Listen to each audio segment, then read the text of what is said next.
Welcome to my off-grid adventures. I'm Frank and I'm glad you're here with me today because I'm going to walk you through how we built our rainwater collection system here at our 60-acre off-grid Michigan property. Like many other projects that I've faced here, this one intimidated me. I didn't know how to install eavestroughs or downspouts, and it was just a mystery. So I decided to tackle it, and this is actually the second one that I built. I built one other at a different part of our off-grid property, and I learned a few things from that helped this project go much better. So I'm going to walk through those steps with you so you can avoid some of the mistakes I made the first time. I'll explain to you the process, the parts, the cost, and it took only about 2 hours to do this, and that's for installing 2 pieces of eavestrough, the downspout, the rainwater collection barrel, and a base that I built out of some scrap wood that I had around our property. So let's start and we'll dive right in. You can see here just a few of the things that are going to benefit from all this rainwater. We've got a small strawberry patch that needs some attention, quite a few rolls of sod that aren't doing so great, and our puppy pumpkin, who does drink a lot of water to stay cool in the summer, especially with these 90-degree days we've been having lately. We also planted 6 new fruit trees earlier this year, and those need regular watering too. We don't have a fresh water source on our property yet, so we have to fill containers with potable water at our local gas station. That works as a good temporary solution for our RV's fresh water tank, but it's hard to keep up with everything else. So I'm glad to have some extra water here available to us right at the RV. Here are the parts and tools that we're using for this project. As far as the parts, we're just using 2 10-foot sections of 5-inch vinyl gutters. We have 8 vinyl gutter hangers, a set of gutter end caps, a K-style gutter end with drop outlet, 1 gutter connector, 1 pack of 25 gutter screws that are 1.5 inches long each, and 1 flexible downspout extension. I have links to all of this in the description, and those parts together come to just $78.70 before tax. When you add the 50-gallon outdoor rain catcher RC4000 rain barrel, that's another $111.77 for a total of $190.47. For the tools that I used in this, it really was quite simple. I just had a drill and a ladder. I also used an oscillating tool to cut a piece of the gutter, but you could just use a hacksaw or a miter saw or whatever is readily available as long as it will cut a straight line. You can do this project by yourself, but only if you follow a certain order of the steps. This is the lesson I learned from my first experience. There are 10 steps I used in the process this time, and it went so much better than the first time around. The first step is to assemble what will become the lowest point of the gutters. Start by cutting a small piece of gutter just about 2 to 3 inches long, and you're going to need this because you can't just put an end cap on the far side of the gutter end. It won't fit. The caps need to go onto a standard piece of gutter. You don't want to learn this after you hang the first piece of gutter up. I did that the first time, and it's much easier to do this on solid ground than when you're up on a ladder. You'll want to make a straight cut, so mark this with a marker and then cut carefully along your line.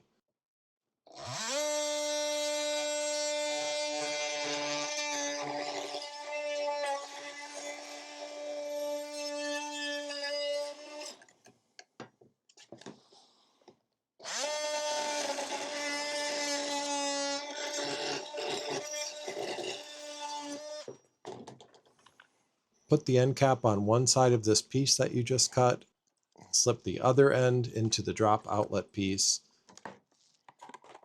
and then secure all of that plastic together by pre-drilling a hole and putting a small screw through all of those pieces.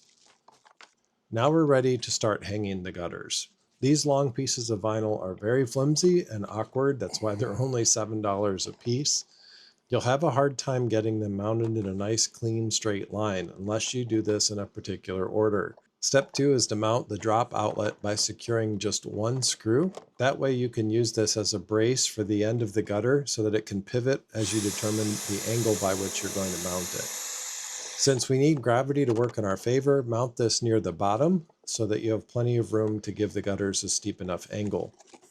Step 3 is to slip 4 gutter hangers onto the gutter and then slide them to be evenly spaced across the 10 feet section.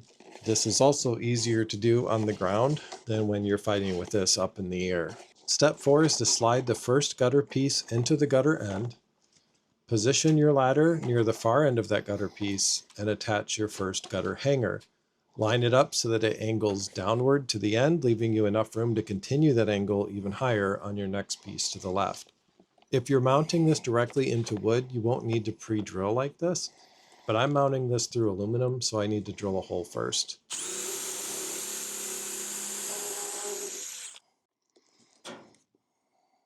After you install that first bracket, move your ladder and install one more gutter hanger. You can finish the other two later, or you could do them now. I guess it really doesn't matter, but I waited to finish them all up until I was sure I had an angle I was happy with. Step 5 is to prep your second piece by adding the end cap to the left side and slide 4 gutter hangers onto this gutter. Don't add the gutter connector though, because it will interfere with what we're going to do next. Step 6 starts by resting one end of the second gutter into the end of the first one while you lift it from the center and install the first gutter hanger in the second piece. If the gutter connector was on at this point, it would raise that middle section too high, making it hard to gauge the right placement for the incline. So don't put that on just yet. Drill your hole and install the first bracket for the second piece of gutter. Step 7 is to install the gutter connector, making sure that it's centered over both pieces.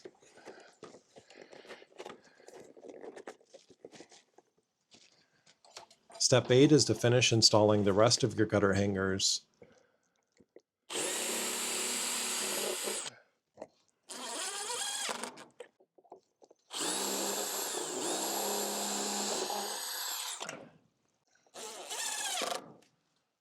Step 9 is to mount the flexible gutter extension.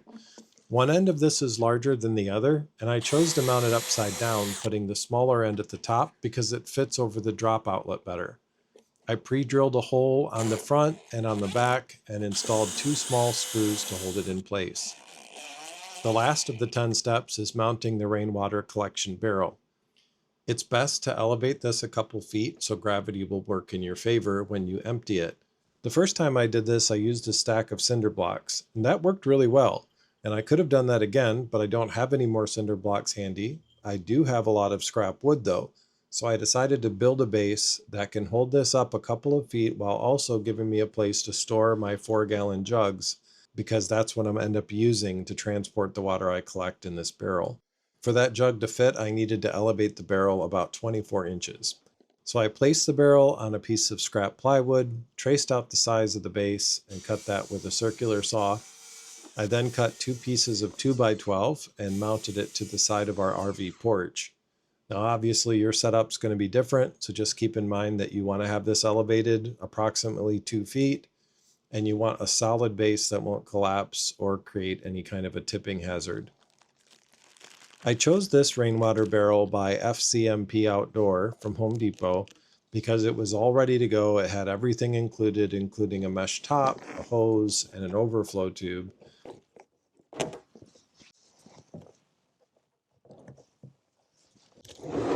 I also like how it has a flat back, making it more secure to put up against a wall. And I like how it can be easily combined with other barrels to expand this further, something I might do even this year yet.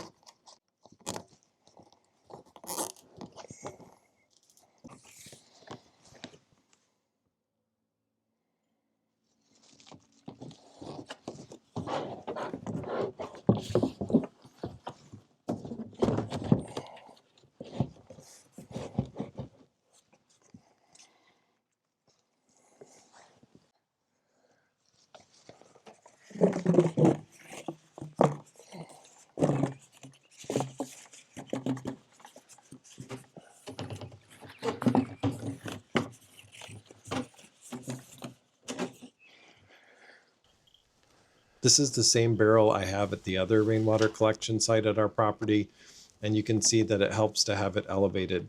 But even with it up a couple of feet, the water flow isn't going to compete with water pressure you're used to. I use this to just fill those 4-gallon jugs, and that works just fine. When I need more pressure, I can use a water transfer pump, either from Harbor Freight, they sell them for about $8, or I can use my more powerful Ryobi pump. Here's the final product. I'm very happy with how it turned out.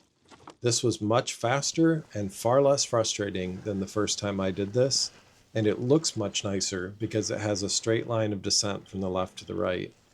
Knowing what you're doing is more than half the battle, so I hope that these steps that I learned the hard way will help you with your DIY project so that it's more of a delight and less of a disaster. If you enjoyed this video and would like to see more content about living off-grid in Michigan, please subscribe. We'd love to have you join us. Thanks again for watching. We'll see you next time.